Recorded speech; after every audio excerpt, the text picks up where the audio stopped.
அனைவருக்கும் வணக்கம். 22 செப்டம்பர் 2024 வந்த தினத்தந்தி நாளிதழுடன் வெளிவந்த தேவதை புத்தகத்தில் உள்ள குறுக்கெழுத்து போட்டிக்கான விடைகள். இடமிருந்து வலம். 1. தீவு கண்ட நாடு. 6 எழுத்துகள். ஆஸ்திரேலியா. 4. இதில் முகம் பார்க்கலாம். கண்ணாடி. வீட்டின் முன்புறம் உள்ளது. வாசல். வலம் இருந்து இடம். 8. விண்ணில் ஏவப்படுவது. ராக்கெட். 9. உடலுடன் இணைந்தது. உயிர். 11. தேனி மாவட்டத்திலுள்ள ஒரு ஊர். கம்பம். மேலிருந்து கீழ்.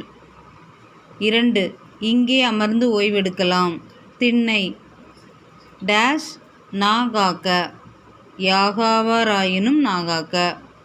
சுவரில் காணப்படும் சிறு உயிரினம். பல்லி. கீழிருந்து மேல். 7. இதன் மூலம் ஒலி எழுப்பலாம். சங்கு. 10. தன்மை முன்னிலை. படர்க்கை. 12. வரவிருக்கும் 9 நாள் பண்டிகை. நவராத்திரி.